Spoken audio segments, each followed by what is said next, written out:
Well, hello, and good day wherever you are. Welcome to Wake Up to Your Life Magic. My name is Dr. Helmut Love, and I am so excited to have a great episode that's in store for you. I will remind you kindly and with great love, you can check out the book and more episodes of the podcast at wakeuptoyourlifemagic.com and learn a little bit more about a book that really asks us to be more spiritually aware as creators in this world, in our leadership in business, in politics, and all the things. And today, I'm excited because I'm being joined by Aaron Trahan, who is going to tell you a little bit about who he is and what he does. Hello, Aaron. Hey, Dr. Love. Thanks for having me. I'm so glad to have you. You are in Texas, my home state. And we had a little pre-meeting before this to chat a little bit. So I'm excited about what listeners are going to gain from a chat with you. Can you tell our listeners a little bit about what you do in your work, please, sir? Will do. Yeah, said simply, I am a performance coach to executives in businesses where it's my job. The first line in my job description is to help them get better at getting better. And we do that through approaches that really make it all about outcomes and results. We can all preach to the world about frameworks, systems, methodologies. All of that's fine, but at the end of the day, delivering results is the only thing that matters. Gotcha.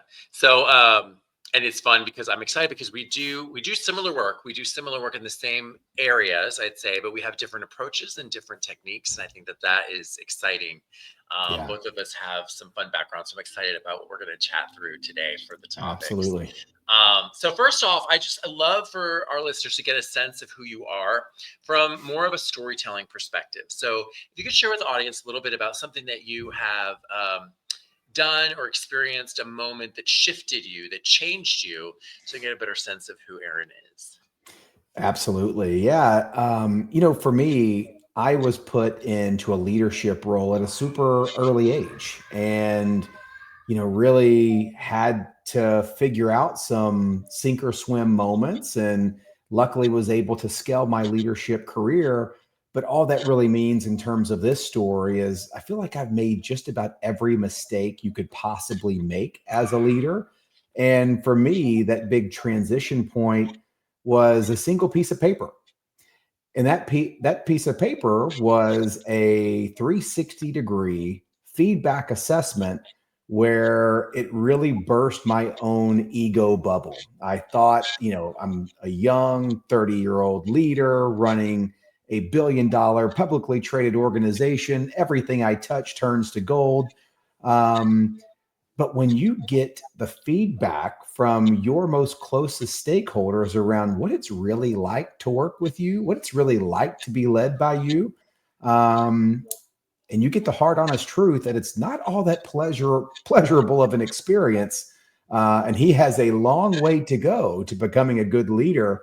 That was my big wake up moment. That's where everything changed for me. The trajectory for me changed from it all being about me, just this ego fueled leader, to now realizing that to lead, it's not about us, it's about those that we lead. And that's where I shifted from the viewpoint of it being about me to being about we, and changed everything, changed my entire trajectory. And it was the gravitational pull that ultimately led me to launching my own organization, where that is exclusively now what I do, helping others really tap into that next level version of themselves, both from an individual standpoint and from a business standpoint.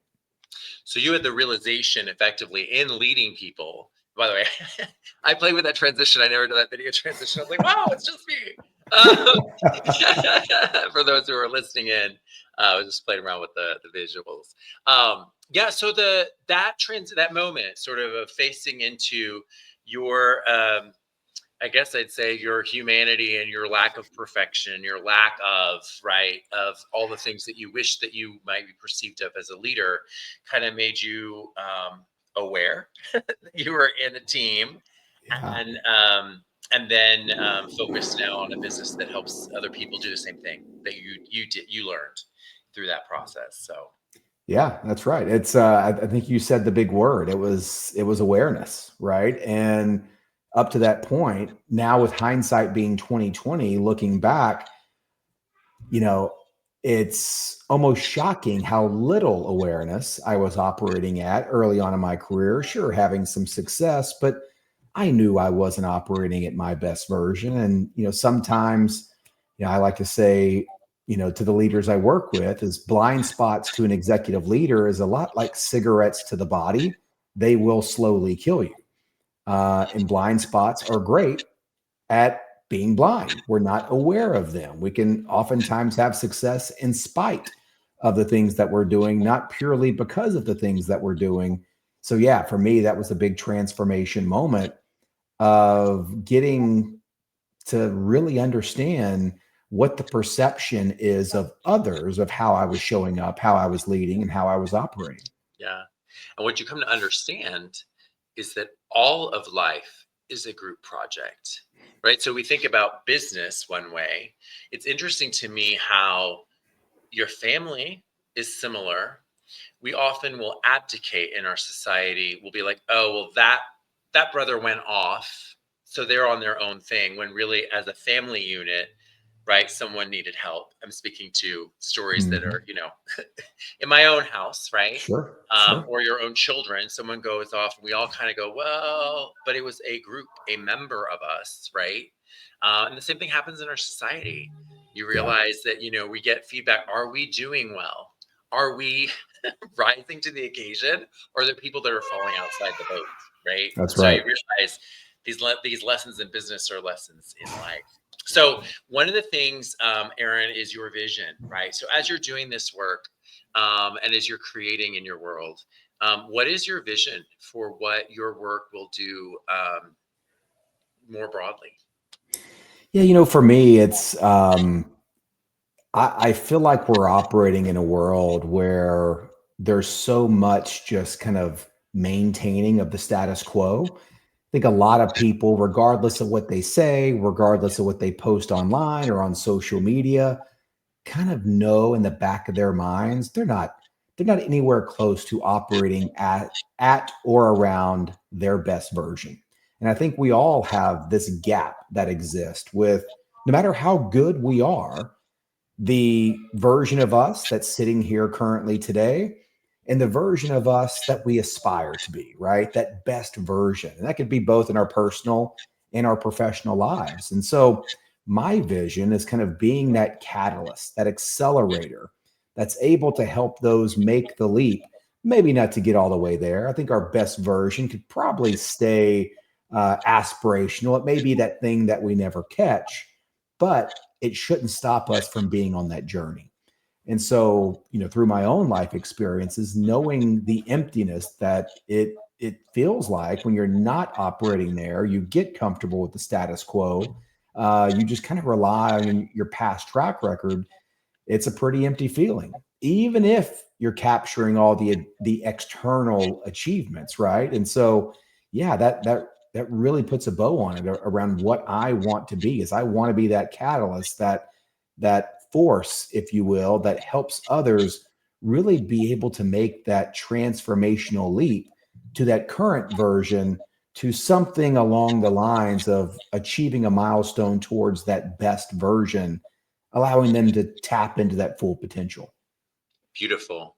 I truly believe that our best selves, um, are often on fire with a purpose that is uniquely us, that is uniquely Hmm. designed for us, or that uniquely comes from the spirit of Aaron or the spirit of Helmut for whatever we're pursuing. And we don't talk a lot about, truly finding your purpose or educing your purpose. I never had my educing means to draw out of someone, Hmm. and it was an amazing experience, when I did a very specific assessment that I teach, and then I actually had my teacher pull out my purpose. I had never said, like, "What's my purpose?" Right? Um, Hmm. we kind of get, religions will tell us a universal purpose, a business will tell us a universal purpose, but many of us are walking through life without a personal purpose. So to Yeah. that end, what I want to talk to you a little bit is shift into the concept of how having a sense of, I'm going to say, universal spirituality, whatever it is, having Hmm. purpose, right? A story as to why we're here, having a moral understanding of us together as a unit getting there together. How do these concepts play into leadership? And or do you have examples of where, Aaron, you saw a lack of spirituality, a lack of morality play poorly into a business? Or where have you seen those being well used as instruments to help make a business prosperous? Yeah, I think it shows up all over the place. And it's really common, believe it or not, with high performance leaders, right? We're so aggressive to going out and achieving. Sometimes we can't really even articulate what achieving is. Sometimes it just shows up as more, right? Whether that's more zeros in the bank account, better brand on the vehicle that's sitting in the driveway, bigger house, whatever it is. And, for me personally, I know exactly what that feels like. I know what it's like when you're operating without a clear purpose, without the clarity around the why behind whatever it is that you're pursuing, and something really empty starts to show up when you start achieving those things. You realize that you're kind of just that hamster on the wheel, kind of chasing after the things you don't really want, you don't really need. We've been trained to think that success is supposed to look this way, only until you get those things that you kind of sit back and say, that's it. That's what I've sacrificed for. That's where, I've been either a poor husband, poor with other relationships. I gave up all that to chase this. Now that I have this, this is all there is. And so I like to connect that back. And you see this show up in businesses too. Sure, that's my personal story. I've been there before. I had to realize how empty that felt to really say, okay, what's my why behind going and pursuing what I'm pursuing. But in the business setting, that shows up a lot as vision or mission drift as well. When it's the destination's not clear, it's very easy to go off course because the course you need to be going down is not very optimized, right? So I kind of think about this in terms of the kind of the GPS analogy, right? Google and Apple have spent billions of dollars of creating these apps that can get us virtually anywhere we want to go, but it's dependent on one data point, a very clear destination, right? So I'm here in Austin, Texas, and if you were to come make your way over to me and you just typed into your GPS Central Texas, well, guess what?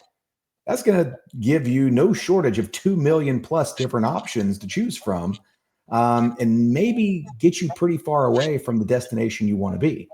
So, not only from an individual standpoint, but also a business leadership standpoint, I think the first thing that we have to do is zoom out and get very clear on the destination. Where are we going? Why is it important for us to get there? And why do we want to go down this journey? Then and only then are you going to be able to find an optimized route to get you there without all the different dead ends, wrong turns, ending up going in the wrong direction, chasing after something you shouldn't be chasing after. To really get to where you want to go, requires that awareness and clarity on what the destination looks like and why that destination is important for you. Absolutely. And it's so interesting because um, the Western model of education that we have, right? And this comes up often in conversations, right? We're taught to follow and we're taught to perform. This is very intentional, right? The Prussians sort of developed that model, and we become great corporate leaders and great Yeah. business leaders. And then the challenge, kind of as you kind of pointed out, when you come into the realization, you get there and you're like, wait, why am I here?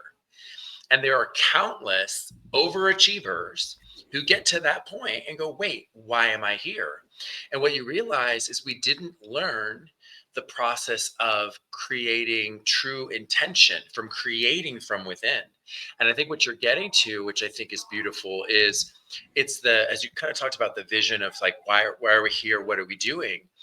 Underneath that is the intention of who you're serving, right? Mm, Because I think we often will say, oh, we want to be number one or number three, or we want this share. But you're like, wait, but are you on fire about helping dentists? Like, are yeah. you really excited about, if we're dental IT market, are you Yeah. really excited about their business? Are you excited about people? Because like that's legit. Like Yeah. you're helping millions of other dentists, right? To actually make people's mouths healthy, happy. And that's actually what gets them on fire. Are you on Yeah. fire about what gets them on fire for other people? So you realize there's this heart mind connection of the strategy, but then the actual intention that you have, which is, in my opinion, about as spiritual as it gets, right? Sort of Yeah. where you realize you're loving on people in your business. Um, have you seen have you seen people lean into engaging as a leader? I guess I'd say. Um, did you ever play with purpose within your teams and understand what motivated them? How did that work for you in your leadership? Yeah, it did because I think back to what was on that piece of paper that changed the trajectory of my career. The one thing that jumped off the page and almost hit me in the face was the feedback screaming, dude, you're terrible with people. Like you may be great at strategy, you may be great at operations, you may be able to generate results, but the people on your team are having a miserable time following you. Mhm, mhm, And because I was cascading down my philosophy to achieve, to deliver results, to get more, instead of really thinking about the people. What what do they want? Where do they see themselves? Where is their journey? I know it's not just to follow me around for the rest of their careers. That would be even more miserable. So whenever I was able to really take the time and say, I've got to improve by improving my leadership capability to the people that depend on me for that guidance and leadership, I really had to see the people not as just assets on a team, but true people that had their own goals, that had their own vision, that had their own purpose. And whenever I became curious to find out what that was and what they're showing up to do, what their best version looks like, what their full potential looks like, I then became kind of an accelerator in using leadership as a way to help them, back to what we mentioned earlier, really connect the dots on how they can show up and be the best version of themselves. And everything changed for me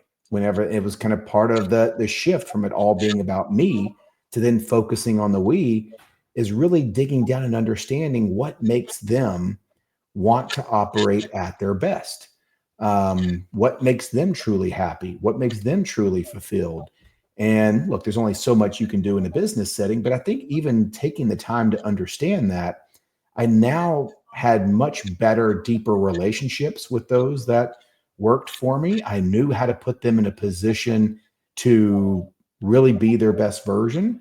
Um, and it created an environment where we all wanted to then show up and operate at our best versus us just showing up wanting to chase after this more thing that we didn't really want, didn't really need, doing it for the sake of achievement when who knows what other aspects of our life are on fire, but that's okay just because we're achieving, right? And so we really got down to what matters and what doesn't. And that was a big pivot point for me.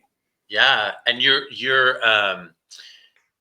your experience absolutely furthers the point that it is about the connection. At the end of the day, right? You may know they work for money, or they work for time, or they work for vacations, or whatever. But people, I found the strongest leaders in corporate America were those who had actual, genuine relationship, Yeah. right? And so people trusted, people felt seen, and and often it meant things like really knowing what was going on right, in your team's lives, Yeah. and so's got an aging parent, and so's struggling through not being able to get pregnant, and so just had a uncle pass. And so, I mean, like, knowing those things made a world of difference to the level of achievement that you Yeah. saw in people, right? Well, and it's understanding who their stakeholders are, right? And so for me, I've got a couple big stakeholders, right? I've got three big jobs in my life. So one in the professional setting is the clients that I work with, the executives and the businesses. But the other two, I'm also a husband and a dad, right? So my wife, my kids, those are also stakeholders for me. And so how am I optimizing my life to deliver the best possible results for all of my stakeholders, not ignoring two out of the three just to, earn or achieve in one area, thinking that I'm doing it all for my family. That's the biggest BS that I've heard, right? How many high performers, work those 80-hour weeks, they travel, 250 days out of the year. Their marriage is falling apart. They don't really know their kids, but the reason they're doing what they're doing is for their family. When Right. in reality, if you ask the family, is this what you want your partner, your spouse doing? They would say, hell no, we don't want any of this. We just want, we just want more presence. We just want more connection. We just want more of the close knit family, right? So it's really understanding who your stakeholders are, what their needs are, what does that connection look like, and how do you optimize to generate value for all of your stakeholders, not ignoring the vast majority just so you can achieve for the sake of achieving, thinking that it's for whoever. Right. And then you realize, especially as men, so kind of one of the areas I touch on is heroic masculinity and the importance of that in our future. Whether we're thinking about AI or politics, whatever. And what I mean by that is, we come up with these models of what's a successful man, and you go, oh, making a lot of money as a corporate leader, and you realize it's your own morality, your own sense of vision for yourself that has to say, wait a second, I will be a connected husband. I will be a Mhm. connected father, which means time, which means some element of teaching, yearning, connecting with that individual. Or you sort of, to your point, you've become some version of what you think a man is, but you've not become the whole picture, right? Yeah, You become the that's right. version that you become what you believe. I mean, you really do. If you don't have that component in there, you don't make room for it. That's right. Yeah, it's one of the big foundational quotes that I kind of live by is by a man by the name of Naval Ravikant. And I'm not sure if you know who that is, but kind I of don't. If you would share, please.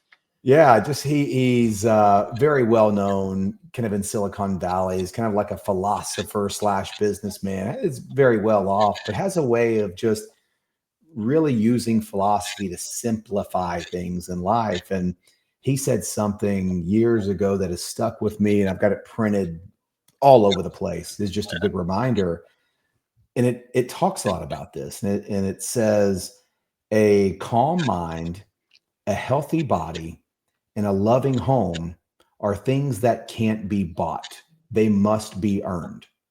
Mm, And that's always kind of stuck with me, right? It's like when those are the things that we're all chasing, we all want, but very few have because we don't do what's required to make them a reality.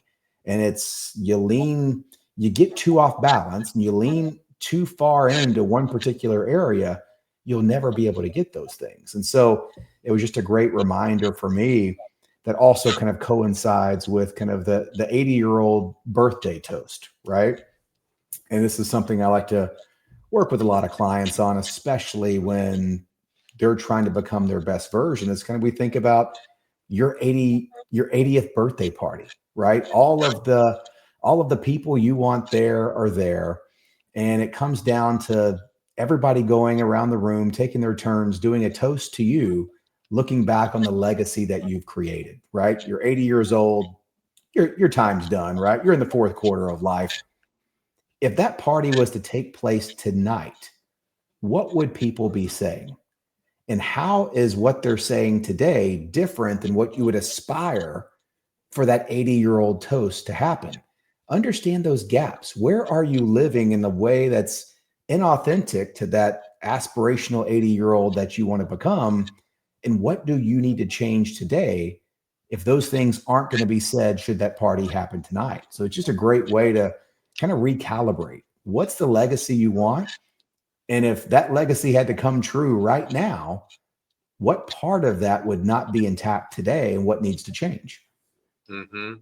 Which is again, well, no, it's again, but it is kind of, it's speaking again to vision, right? To having a Yeah. vision, to having intention, to having purpose, right? With what you're doing in this earth experience, because it is an experience. Yeah. We all know there's an exit. And so we get to figure out, and it's kind of funny because we're all figuring it out together, right? And Yeah. I'm always so excited, Aaron, that we live in this generation. I know you do some meditative work and some other practices I enjoy as well. It's interesting that in this generation where we're so connected, Hmm. we're getting to also accelerate learning and exchange of some of these questions that I think are really important to why we're running these big um, corporations, right? They're Well, here for a purpose. yeah. And I think you just said something that's pretty insightful. And it's about the part of figuring it out. Right. And I think we all have the responsibility to ourselves and back to those stakeholders that I mentioned earlier is to never think that you have it all figured out. I think part of living is and growing and developing in any area, whether that's personal or professional, is that never ending infinite game of always trying to figure it out. Because the second you think you do is the second that you start going the other way. That's where the decline really starts to happen. And if you think you have it figured out, that's the second that you can really guarantee you'll never reach that best version, that aspirational version of you. Yeah, and I also I'd say when you think that, guess what? There's a new lesson on the horizon that's going to shake you and make show you that you don't know it all. The Um, universe starts cooking up something. right. Yeah. But the beauty of it, it truly is beautiful, and I just want to celebrate that for a moment. That we are having conversations like this. I think that there are many people who, the title of the book is "Wake Up to Your Life Magic," who are waking Hmm. up to the fact that we are choosing in this life game, this earth game. We have been choosing, and we get to continue to choose. And especially for men who are fathers like us, we realize there is another generation to which we are passing this experience to. And Hmm. we have a responsibility in our business and in our politic and in our community leadership to be thoughtful about what we're doing, That's right. um, which is, which is part of the journey and why it's so important, especially as we look at AI and we think about the world that we're stepping into, why curating something that we're proud of for our kids is really important. So Yeah. I have a question I love to ask is about business challenges because you know what, we always look like we're so together Hmm. as entrepreneurs or as corporate leaders, and there's always the challenges. So I just wanted to have you share, like, what's something that you get challenged with sometimes in running this business that you just vulnerably share so people know that you're just as human as everyone else as you pursue the things you're doing. Yeah. Yeah. The big thing that I would share there is do not think that success is the opposite of failure, right? I mean, Hmm. when you have success, there's going to be more challenges and more problems on the other side of that success than you can imagine. And I think it's most important to just stay in learning mode because the more successful you become, the more that you're going to have to continue to fight against things like complacency, like making sure that you're able to manage that growth and not let the growth that comes from success be the very thing that causes failure in the future. And a point that I want to make on this, especially in the business world, I'm sure you may have heard of Inc. magazine, right? It's a Yeah. very popular business media. Well, they produced their list of the Inc. 5000, which is the 5,000 fastest growing private companies in America every year. Every small and medium sized business wants to be on this list. Hell, Yeah. I want to be on this list, right? Um, but this really highlights the dark side of growth because in a follow up study done by Inc. and the Kauffman Foundation, they found that 68% of companies that make this list fail over the next 5 to 8 years. Wow. And I think this has application to both on the personal side, as you being a leader, as well as on the business side. And so, not let today's success be the very thing that creates tomorrow's failure. So, I think a lot of things that we talk about kind of bring this together: staying aware, staying grounded, staying, in learning mode. Don't think you have it all figured out and never grow, both on an individual or a business level, faster than your ability to manage it, or it will crash. And so I think that's a lesson that I'm constantly, trying to balance is everything staying calibrated while I'm growing to where you kind of find that sweet spot, kind of the Goldilocks, not too much growth to where it creates too many problems, not too slow a growth where you're not taking advantage. But my biggest business challenge is always making sure I'm dialing in that sweet spot. That's a really, really good point. I think about, we get this thing, right? I don't know if it's American, if it's just human. We're like, yeah, I want to be on the list. You want to be on the list, right? Yeah, But that means for you to get there, someone else came off the list, that's right. right? And I do find, and maybe it's because maybe it's because of the age I am, I don't know. Only now do I start to see that there's always going to be the up and the down. And you get to be 100%. this constant, right, in the middle. And that is definitely advanced class, Yeah. advanced business class, to keep it cool, keep it moving, Yeah. but still It's, fueled and excited and right and vigorous. yeah. It's like two And energies at the same time. anybody can create a scenario of rapid expansion, right? But I think in life, what I've learned as I've kind of matured and got older is the game isn't about rapid expansion. The game is about sustainability. Right. And Yeah. sustaining a continuous improvement growth path is far more difficult than creating lightning in a bottle. May have been luck. Who knows if you can sustain it or not? And that's why you see so many people and businesses crash out.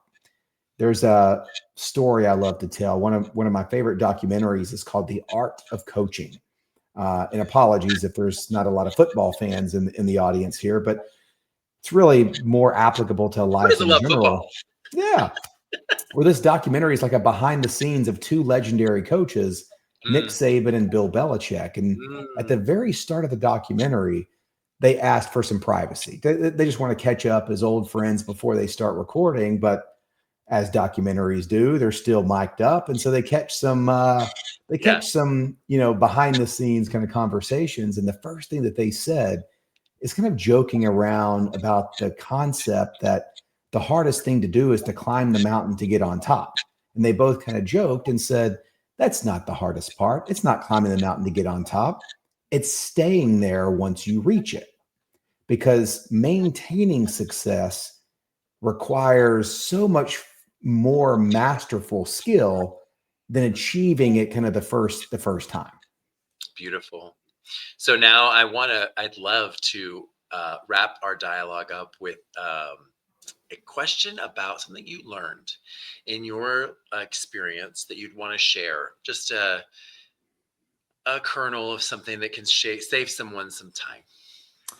For me, it's my meditation practice. I look back over the past half decade or more and literally don't know where I would be had I not learned to be able to tap in to a very intentional meditation practice. My particular flavor of meditation is TM, Transcendental meditation, but you know, I like to use this analogy where, especially for crazy, busy business leaders, a lot of our life can kind of feel like the snow globe that gets shaken up, right? Where there's so many balls in the air, there's so many things kind of falling down. my meditation practice has been by far and away my most important lever to be able to ground myself and really allow all the craziness in the snow globe to settle and allow me to be present, allow me to be intentional, allow me to be deliberate, and allow the quality of my thought process and approach to take on a different level where I am able to control my environment, not be in a position where my environment is controlling me. And if your environment is controlling you, I assure you, it's not always going to end well, and you're going to be pulled in directions you don't want to go in, and that's where you end up waking up saying, "How in the hell did I get here?" Yeah. It's because No, your environment took you there. true. It's true. And it's really a grounding in who you are, right? What your vision is, and what you stand for. If you think about it, the environment is often have testing you, right? And you Always. either go with what the leadership is of that around you, or you lead it, or That's right. you direct it, or you respond to it. And that is a level of leadership that you kind of realize, wow, that starts to get into those advanced places. And I think meditation's a great practice for that. I think I happen to use meditation and manifestations, the manifestation work that I really enjoy. Hmm. But whether it's prayer, whatever it is that you use, I think it's great for people to realize that a spiritual practice or a mindset practice is um, is That's so right. powerful to being what you want to be in this world. So Yeah, thank you. it's the gravitational pull, right? It's either your environment's going to be the gravitational pull, or you showing up deliberately going to be kind of the gravity that kind of drives everything forward in the direction you want it in. But you can't have both. That's true. And it's very powerful to realize that we're that powerful, right? Correct. You just there's a whole lesson of self-trust in the process. And it's a process of becoming too, right? There's so many lies that people believe, that they're willing to stay asleep to the fact that they're actually quite powerful. So Truth. yeah, thank you, Aaron. I really, really appreciate it. Really appreciate your time. And I will remind you all, if you want to learn more about Aaron and his business, you can check him out at performancemindsetcoaching.co. Performancemindsetcoaching.co. Aaron, any last minute thoughts you'd like to share with the group?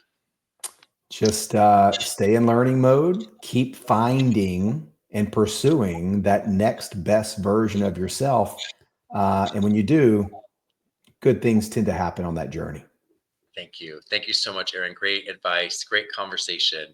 I wish you all well, listeners. And until next time, take care.